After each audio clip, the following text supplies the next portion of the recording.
You are listening to the Inspiring Your Shine podcast, where you will be empowered with the truth to live authentically, abundantly, and on purpose, taking you and your business from surviving to thriving by helping you be authentically you. Hello and welcome. It's Rebecca, your personal growth mentor, and today I am going to be talking with you about how to build relationships online. When you do this, you can increase your income, build loyalty, and get referrals from people. And bottom line is you won't have to work so hard chasing customers. So I hope that you'll tune in for this. I think I have some really great things for you. And this is things that I have learned along the way, and also from listening to other people and seeing what people are doing that are successful at making millions even online. So I want to show you this because even though many of you are doing things in person as well, you can add an online element and you can increase your income without increasing too much of your time. But you need to do it right. And so this is some of the suggestions that I have for you about how to create these relationships. Because in today's world, it is essential that you build relationships because people can go and get many of the things that most of us are offering or selling from multiple places. The online world has opened up to them and given them so many choices. They have a lot of choices. So we need to make sure that we are doing that extra measure to earn their business so that they say yes to us. And not only do they say yes to us, but they continue to come back and buy from us. And they love us so much that they refer us to other people. So why is it essential for you to build relationships with people online rather than just putting out great marketing that will draw them in and you don't have really any personal touch with them? Well, the reason is because I already said they have a lot of choices, but it's also because you want to create long-term relationships. You want to have this customer forever, not just right now. You don't want to just make a sale right now. So in order to do that, you need to learn how to extend that relationship beyond the sales transaction and to have a relationship in between the transactions. And this is what builds trust and loyalty and even referrals for you. So we'll be going into some of the tactics of how to do that, and it's not going to take a lot of your time, so don't worry. So you want to create that long-term relationship first and foremost. Second is you want to get referrals. 92% of people will buy from you if they were referred from someone else that they trust. So you don't need to have to appeal to all of their friends. They will be the one that will advocate for you. So it cuts down on your work. And I definitely recommend having some kind of a bonus or something that you give to people that give you referrals as a thank you, because it feels very wrong when I know I am a connector and I'm always giving referrals. And when I don't get a thank you card or a thank you note or a little bump, I don't really care so much about the financial gain, but at least a thank you.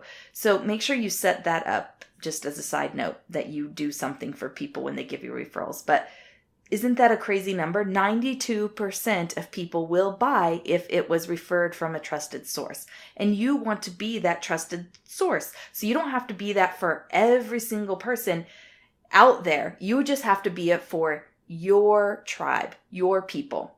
Then it will increase your customer retention. So instead of chasing around new customers all the time, you will have a core group of customers coming back to you over and over and over. And that will make everything much easier. It's easier to sell to existing customers as well, so you don't have to work as hard. And I know you want that. It also is going to make you ultimately feel more satisfied, and things are going to feel more meaningful when you create these relationships and you get to know people. Even if you're not naturally a relationship person, it is going to fulfill you so much more when you have created a tribe of loyal customers around you, that they will create repeat sales. So they will come back to you over and over, and this will give you a more steady income instead of your sales and the money that you're making ends up peaking when you're working really hard and you're on fire. And then as you get burned out, it begins to dip. And it's really hard to climb back up to those peaks again. So this will give you more of a steady income. Definitely you want that. And lastly, why you want to do this is because it will help you to have momentum.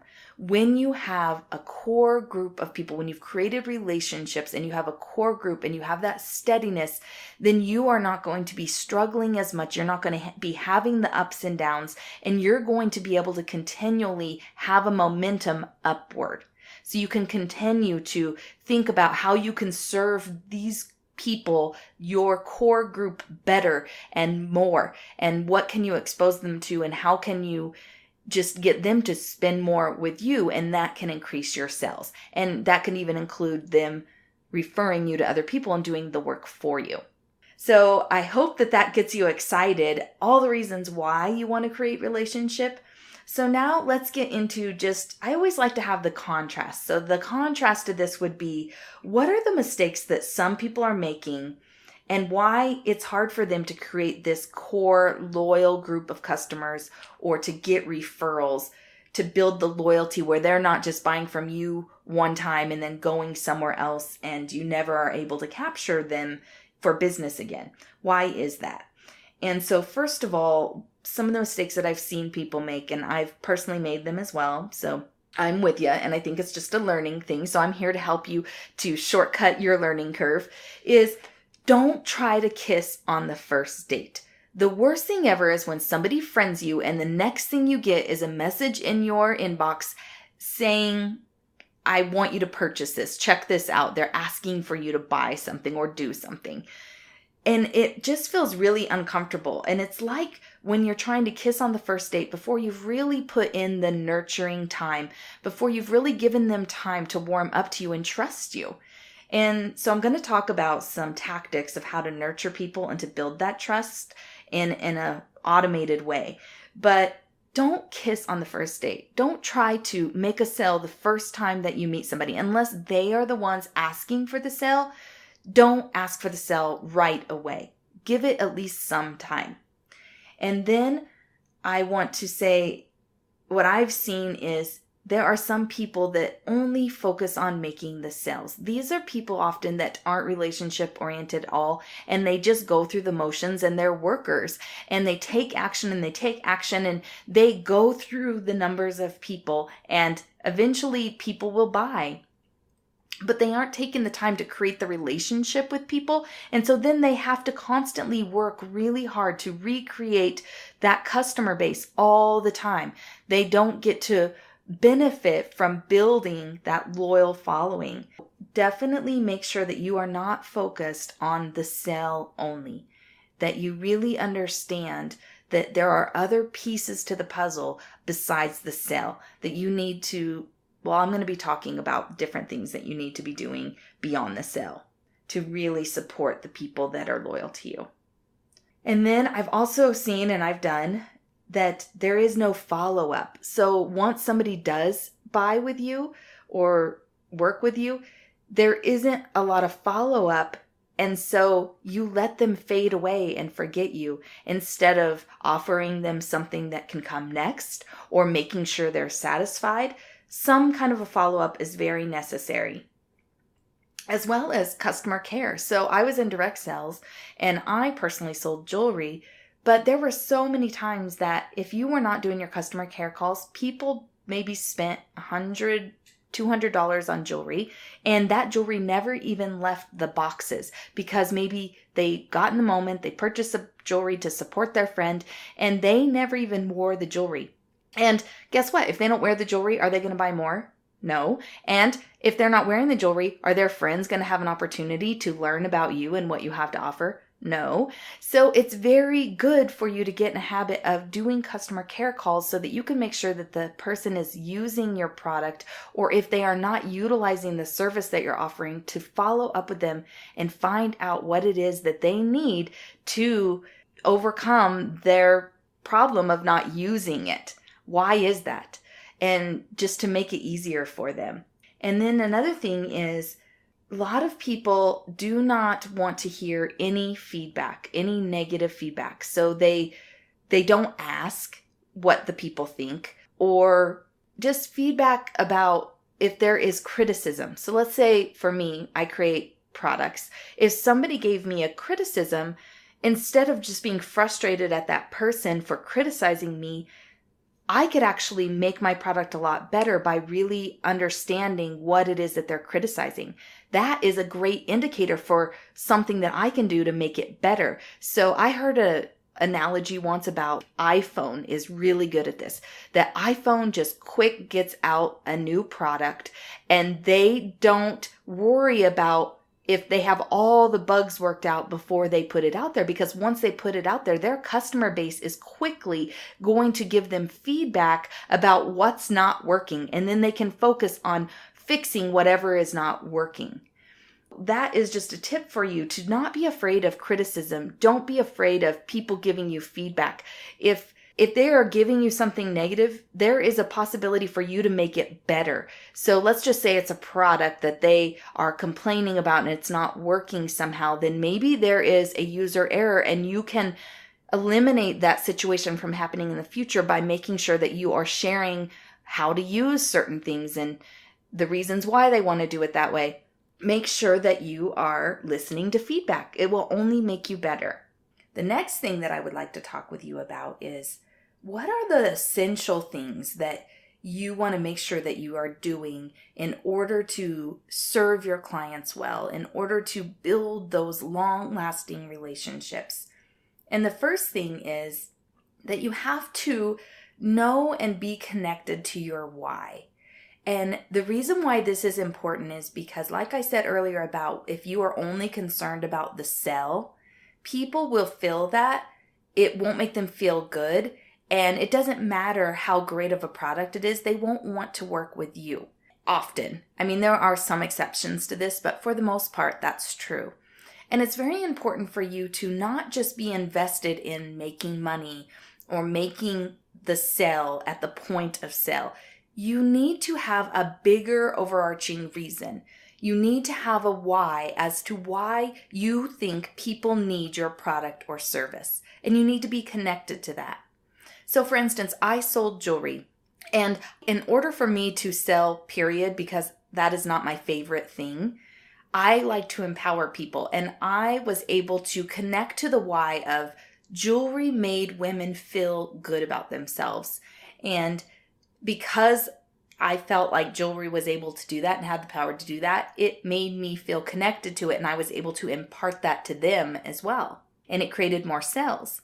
Maybe you are in a health industry, and so you really, hopefully, are very connected to wanting to make people healthier, not just that you want them to buy what you have to sell to make money. So make sure that you really check in with yourself and that you are very in connection with your bigger why and the service that you bring beyond what you sell to make money. And the next thing is, it's very important for you to know who you serve. So if you don't know who your ideal client is and what their pain points are, what it is that they need, and how you can help them, and I'm talking about your clients as a whole, like a big group of people should have similar pain points that you can help solve. If you think that your product is for everyone, then I can guarantee that you don't really know your customer as well as you need to. You don't know the group of people that you serve, your ideal customer, and you're not in touch with their pain points. Because yes, it is true that maybe your product could help everyone, but if you try to approach selling that way, it's going to be impossible for you to create relationships with so many different types of people. So it's very important for you to know your ideal client. So my freebie and giveaway for this is going to be a worksheet that can help you to know your ideal client. And I promise you, once you know your ideal client, you can serve them so much better, and you can talk to them about the things that they really care about instead of feeling the need to expose them to the entire category of everything that you offer. And the third essential thing is you need to have an irresistible offer. And an irresistible offer is when you know what it is that pains your customer and you have something that can solve their problem, you can create that irresistible offer.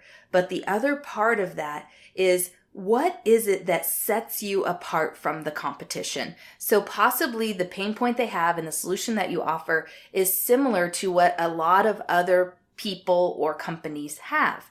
So what is it about you that sets you apart from your competition? So is it that you offer services to help them to implement whatever it is, or give them extra recipes for what it is that you sell? Or for me, I gave style videos and I offered stylings to help people figure out how to introduce the jewelry to their wardrobe. So what is it that you offer that sets you apart from the competition? What is that unique solution that you have to their needs beyond what everybody else offers? Make sure that you're aware of what that is, because if you are only going head to head with product to product, pain point to pain point, then likely you are going to be missing the boat, and it's not going to create the loyalty and the repeat business that you desire. This is one of those special things that really being in touch with that unique thing that you're willing to do, the extra measure that you're willing to give in order to make sure that your clients are well served, is what's going to make them be loyal to you and tell their friends about you. So now I would like to share with you a bunch of different tactics that you can do to make your clients feel loved and cared for. Now, I am a relationship person. You possibly know that about me. Maybe you're not. Maybe you are more action-oriented. Maybe you're more logically minded and you don't feel connected to everyone in the same way that I do. And you don't really feel the need to take the time to create these relationships. I'm hoping that you're hearing why you want to do that, but I want to ensure you that I'm going to give you some tactics that you can implement, that even if you are not a relationship person, you can put these actions to work for you. I'm going to just list these things off, and I will also make this available to you in addition to the ideal customer worksheet. I will make this list of how to nurture and how to make your clients feel loved and cared for. So the first tactic is following up. Most people do not even purchase on the first contact with you. They purchase on the 5th contact and beyond. So make sure that you are following up when you meet people, when you have added somebody to your list. Make sure that you have some kind of a way to follow up. And you can do this in an automated way by setting yourself alarms, setting up some kind of what I'm going to be talking about, a nurture sequence. So create some kind of a tracking system to help you to follow up, whether it's in written form, whether you get an app or a software that can help you with that. It's very important for you to not lose these leads. Have your hot leads list. Know how many times you followed up, when you need to follow up again.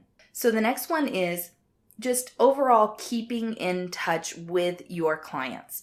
So not only do you want to follow up, you want to implement those customer care calls.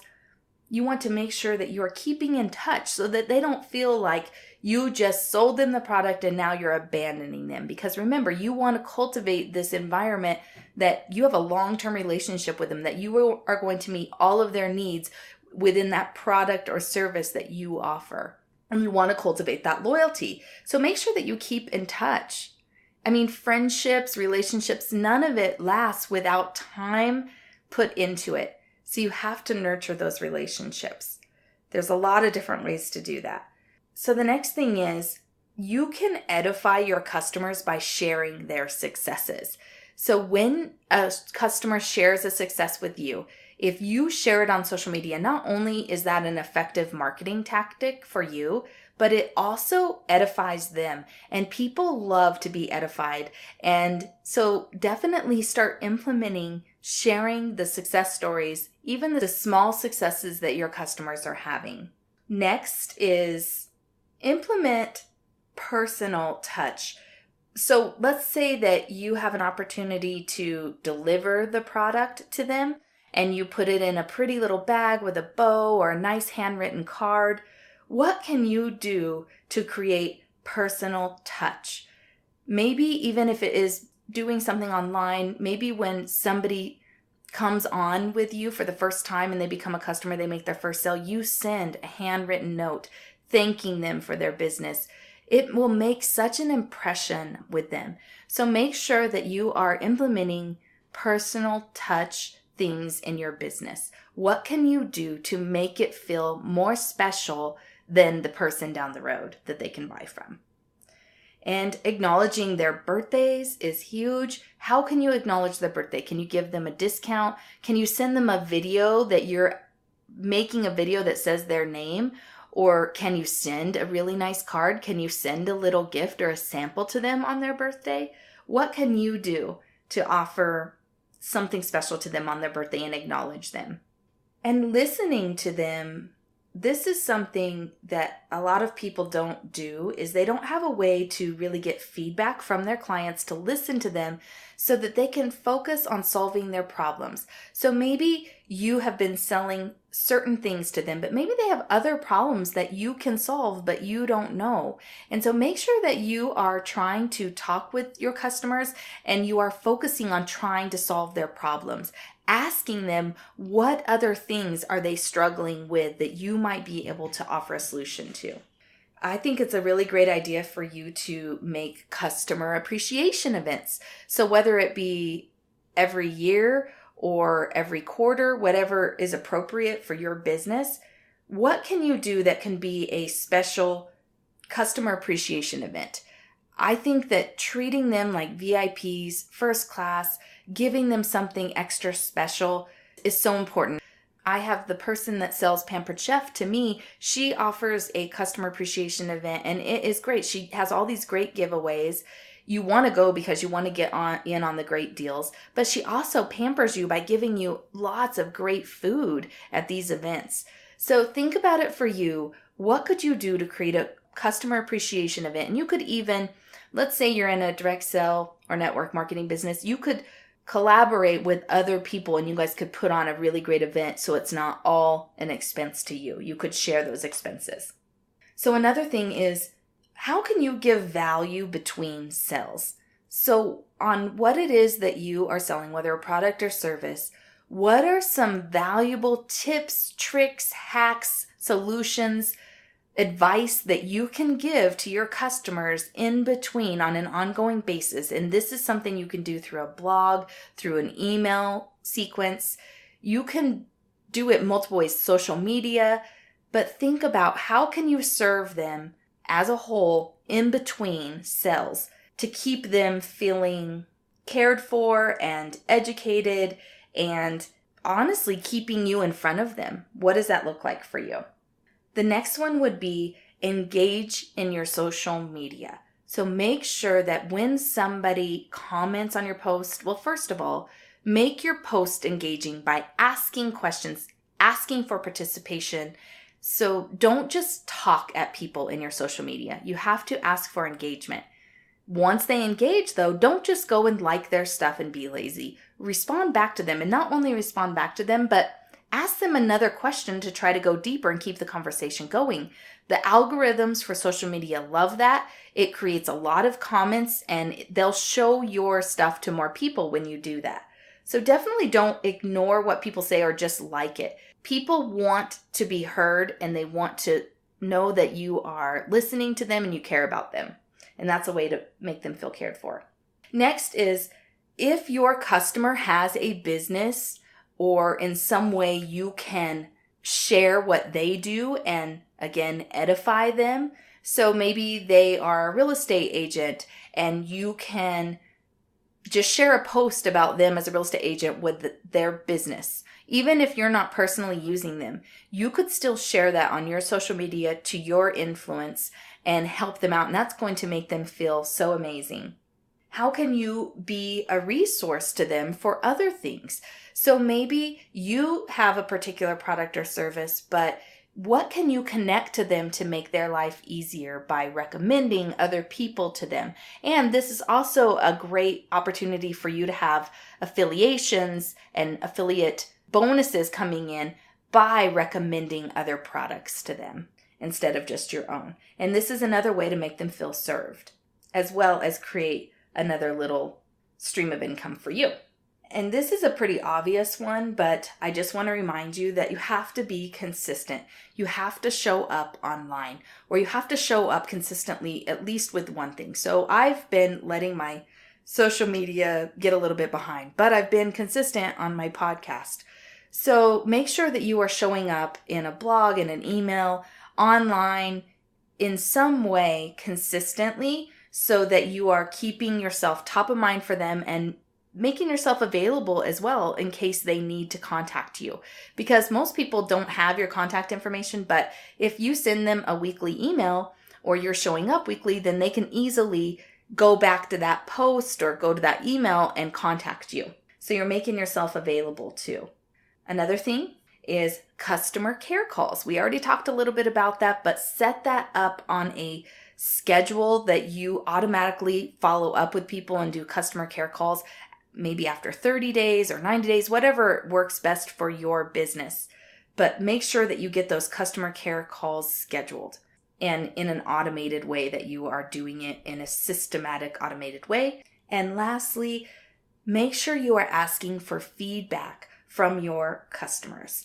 Ask them how they liked things, ask them what could be better. You could do this through online surveys as well, so you don't necessarily have to call every person and ask them. And even with your customer care stuff, it doesn't have to be like a phone call, but definitely make sure that you do those things. This is the stuff that will set you apart, will make them feel cared for, and help you stand out above all the other competition. So I just have a couple of other areas that I want to share with you before we go. And that is, I want to talk about what kind of freebies or samples can you give to your customers. And this is following that reciprocity rule. I don't know if you know about reciprocity, but that means that it is human nature that if you give something to someone, it makes them want to give back to you. But it's also a way to build that relationship and show love to your customers by giving them something. So I want you to think about, what are the things that you can give away? So let's talk about things that don't really cost you money, just time.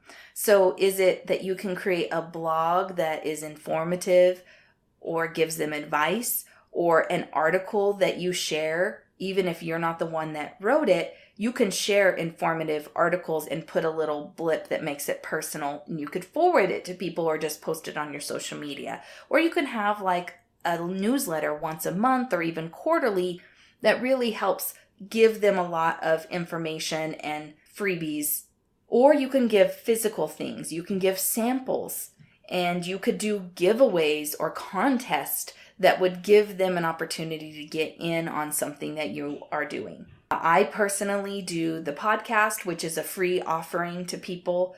Maybe you could create a meetup where you meet with people in person and it aligns with what product or service you sell. Or you could do online workshops for free for your customers.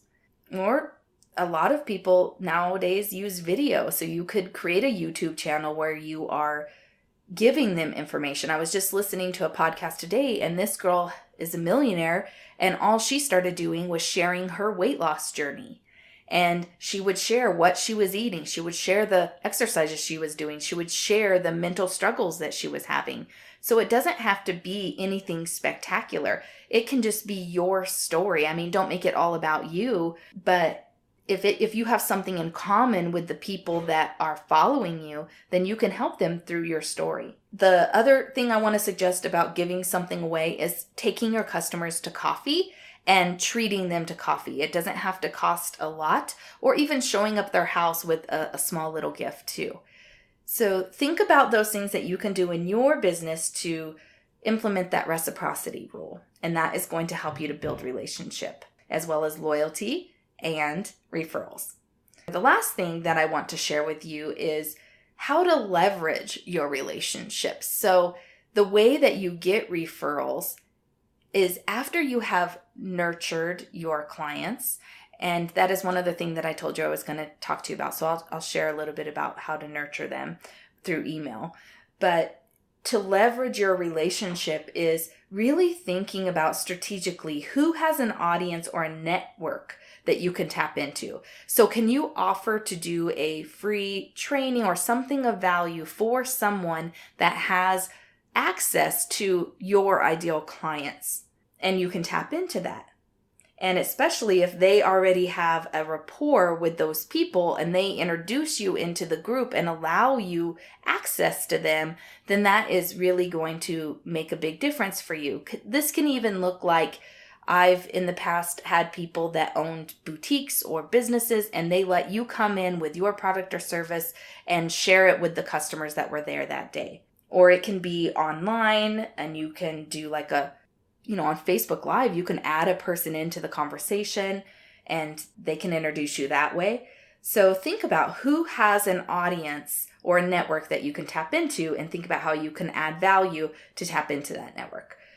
And then think about who in your life do you know that's a connector or a natural promoter? Like I am a connector.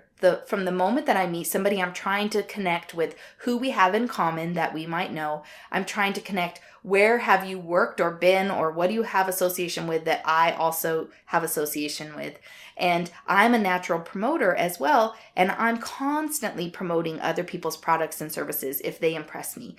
So make sure you think about who are those connectors and promoters in your life. You might be able to just treat them to something and they will talk about it to other people and do some work for you. But the big tip and takeaway for that one is make sure that if you connect with somebody to try to get them to hopefully promote for you, that you make it easy for them by giving them something to physically hand to somebody else, or a really easy way for them to recommend you and have their friends and family get in touch with you. And the other thing is definitely just being bold to ask for referrals. That's not comfortable for me, but it is amazing how if you just ask, it actually puts it in their mind, because many people don't even think about it. And so if you ask for it, if you ask specifically, who do you know that is struggling with their weight? Who do you know that is fashionable? Who do you know, depending on your ideal client, asking a very specific question, it will bring people to mind, and likely they would be open to introducing you to that person or making an introduction online for you. That happens all the time these days. And then the last thing about leveraging relationships is really thinking about who you can collaborate with. So just like I talked about having a collaboration with your people that do something similar to you to create an event, an appreciation event, who can you collaborate with that maybe has a different product or service to offer, so they're not in direct competition with you, but they complement what you do. So you would share a similar ideal client. Who can you collaborate with? Because we always want to think about how can we get in front of groups of people, in front of multiple people at a time, instead of just always one by one by one. So collaborating with somebody else can open you up to several people at once, which is really good. Just make sure that it's not a competitive service. It has to be a complementary service. And you have to be just as invested at helping their business and make sure that they're just as invested in helping yours.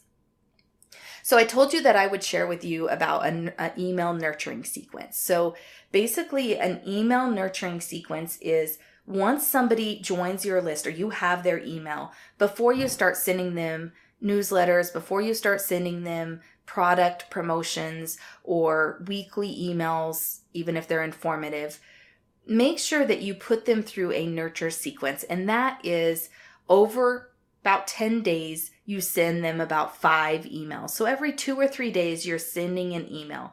But what these emails are doing is you're not selling anything during this time. The nurture sequence is for them to get to know and understand what you offer, to see your heart, to understand that you are here to serve them and you're interested in creating a long-term relationship. So when you do that, you can start out by introducing yourself, welcoming them, saying, "I'm so happy you're here," and giving them something.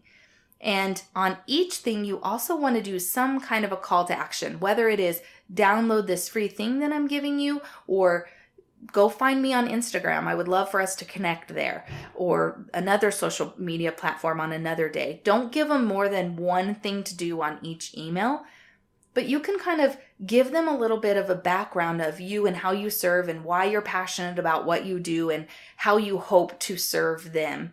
And even if you get a customer in and they are not your ideal client and your nurture sequence is talking to an ideal client and they don't relate to you, it is best for them to unsubscribe then, instead of you wasting time trying to nurture somebody that isn't a good fit. So that is how the nurturing sequence works. And I just want to reiterate everything that we went over. And I always feel like I give you so much, but I'm hoping that you like that, because it's really hard for me to not give this much. But remember, we want to increase your income by building loyalty and that loyal tribe of people that you can continue to sell to over and over and over. And they're going to tell their friends about you so that it can make your job easier. And you're going to do that through creating the relationships. And I gave you that whole list of why you want to create relationships, all the benefits that it gives you. And then we went over the mistakes that some people make, like don't kiss on the first date. Make sure that you're not just trying to focus on making the sale. Make sure that you're following up and you're giving customer care. And listen to feedback and ask for feedback so that you can get better. And those 3 essentials that we talked about that you have to serve your clients well, or you have to be connected to your why and the service that you're giving to them rather than just trying to make money. You need to know who you're serving, and you need to know that ideal client and how you can help them and their pain points. And you need to have that irresistible offer and set yourself apart from the competition. And then I am going to be sending you or making accessible to you that ideal client worksheet. So if you don't know what an ideal client is, I'll walk you through it step by step.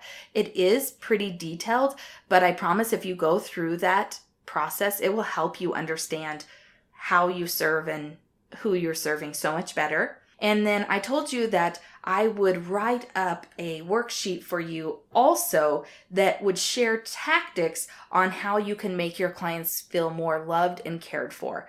So I will write that up and give you some simple checklist type things for you to follow on that. And then I talked about make sure that you have freebies and samples to create that reciprocity rule. And then I taught you how to leverage relationships and an email nurturing sequence. So I hope that this is going to make such a difference for you in the way that you're approaching your business. So you might want to get out a piece of paper and brainstorm and think about all these questions that I've asked you today for yourself. On the next podcast, I will be talking about how to build your influence. So we'll be going a little bit deeper. After you build those one-on-one relationships and you start creating the tribe, how can you build your influence to expand to bigger and bigger markets? So we'll be talking about how to build your influence online. And that will be next week. So thank you so much for listening. Have a fantastic week. And until next time, shine bright and make a difference.